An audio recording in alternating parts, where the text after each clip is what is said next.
Hello everybody, I decided to do a quick video on the problems that we discussed in the class, and I am looking at problem number 47. Since it is a video, I am not going to spend too much time. You can always go ahead and pause it and go back. So I'm looking at number 47, and I already put a little sketch on the left hand side, as you can see. And the 8 meter per second is the initial velocity. Now I am circling that, and it is going up and coming down. The time it took to do that is 2.35 seconds. And then initial velocity, as we said, 8 meter per second, and it is pointed in the positive direction because I am taking up as my positive direction. As you know, I am always using this arrow right next to the table. And with respect to the direction I picked as my positive direction, the acceleration is negative 9.8. Delta y, as I have marked in blue over here, again pay attention to the left hand side of the screen, delta y, and delta y is the height of the cliff. So I am going to write it as h here. Now you have it as h. Now the first part of the question is, let's see, calculate the height of the cliff if it takes 2.35 seconds for the rock to hit the ground when it is thrown straight up. So I'm writing the equations. You are going to do the calculations. So as you know, there are three equations. So the second one is delta y, v initial t plus 1/2 at square. And this is a place where you have delta y in it, and the third equation also has delta y, so I'm going to write it down so that you have both of them, and then we can decide what to use. And this is the third equation, and the first equation, okay, why don't I write that also? So v final equals v initial plus at. These are all vectors, so I have the vector notation. So guys, when you have this, the first equation, as you can see, it involves v final, but we don't have v final. Therefore that equation is not very useful, even if you want to find the v final, of course you can find that using the first equation, but our intention is to find the delta y, or the height of the cliff. So that equation is useless because delta y is not there. And the third equation, if you check, we don't have v final and we don't have delta y. So with two unknowns in one equation, that is not easy to find the delta y there, right, without finding v final. However, if someone decides to use the first equation and find v final and then substitute it in here and then use it to find delta y, that is also totally correct, 100% correct, and no problem with that. You will get the 100% of the assigned points, allocated points for that problem. However, I am using the delta y equation. When I write it back, delta y, v initial t plus 1/2 at square. So with one equation we can find delta y here. I am substituting and not doing all the final calculations. You guys can go ahead and do that. That way I can save the time of the video. And then here I have negative 9.8 and 2.35. Don't forget the square. And if I do one more step, delta y is h, height of the cliff, and there you have 8 times 2.35, and the negative sign comes to the front, and there you have 9.8 divided by 2 is 4.9 times 2.35 square, and do the math and find your height, and that would be the height of the cliff. Okay. And then the second part of the question asks us, how long would it take to reach the ground if it is thrown straight down with the same speed?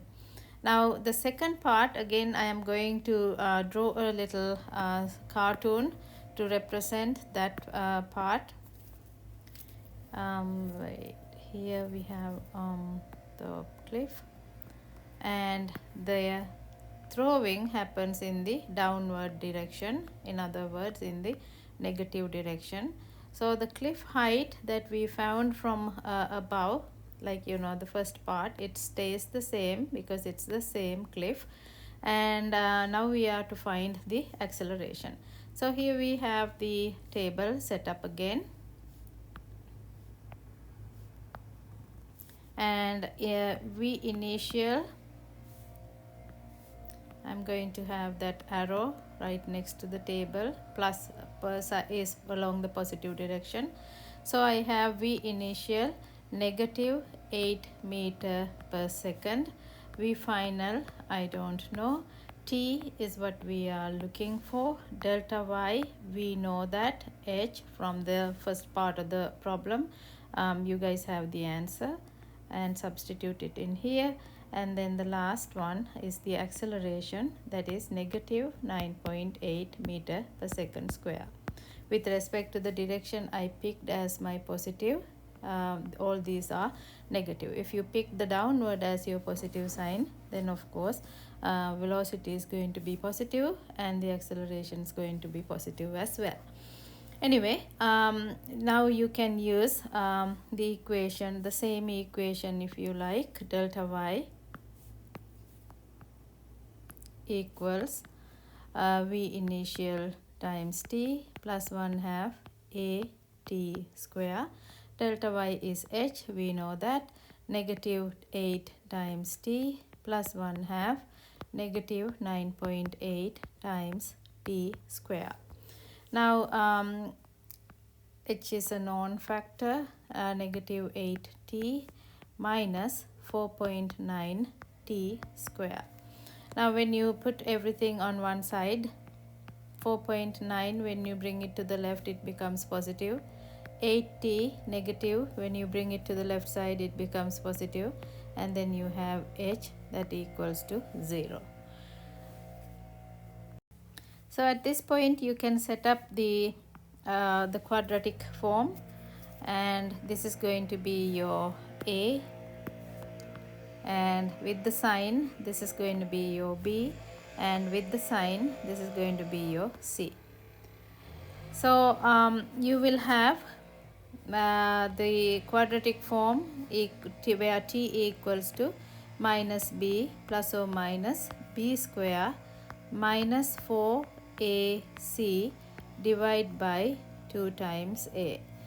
Now one thing to mention here, the value that you have for h here, that will actually come as a negative value because we have the h measured in the downward direction, so we are expecting a negative value, right? So the same h is continued to this point, so there also you will have a negative h, and the h that you have over here, this also will be a negative h value, negative value for the height. I did not include that h, the value of h here, because I decided that you guys can go ahead and do the calculation and fill the blanks and do the problem all the way to the end. But watch out, the c here is a negative value. Since c is a negative value here, inside the square root you will have a positive value. So this, let me pick another color here. This whole thing will be a positive value. It has to be a positive value because a negative value in a square root is not possible.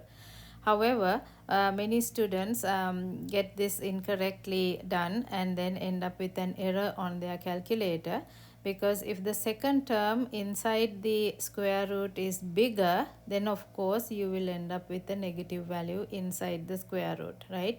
So that is not possible.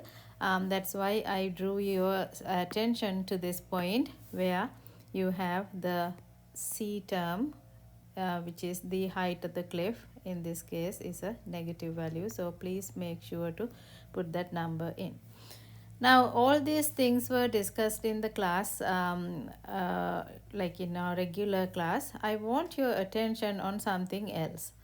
I want you to do a graph where you have the velocity versus time and displacement versus time. Now when I say that, you may be wondering about, like, how to do that without knowing the final velocity values. Of course, that's a problem. However, I don't want you to find the final velocities, but you can simply look at the situation and understand what is happening at each case and plot a shape. We know a couple of things. We know that for part A, we know that the initial value is 8 meter per second. And after some time, we know at the top of the trajectory, the velocity is 0. At the maximum, it is 0. And then we are getting back to 8, which is like the negative 8 at this point because of the symmetricity. Here you have a negative 8, and after some time you get to the point over here, and you go past that point, increasing its velocity further down. So your graph is going to look like with a constant slope, negative, pointed in that direction. And as we know, we don't know the velocity, the final velocity of the motion. Now please pay attention to the picture on the left. So let me mark a couple of places. Here I call A, at the top I call B, here I have C, and the last point D.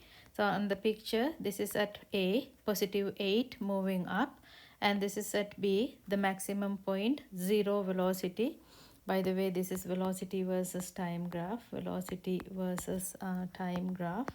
And so at point B, the velocity is 0. That's what it shows in here. Of course, not the time. Time actually is, let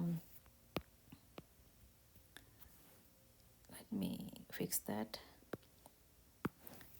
This is the line, and the time, of course, is 2.35 seconds for it to hit the ground.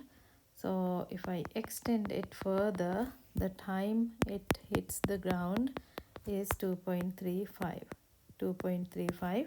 So I was saying that this is point B at the maximum point, and this is point C, again coming back to the same location. Now again pay attention to the picture on the left, and that's I just drew an arrow showing that downward motion of the object, and over A it is upward motion, down at C it is downward motion.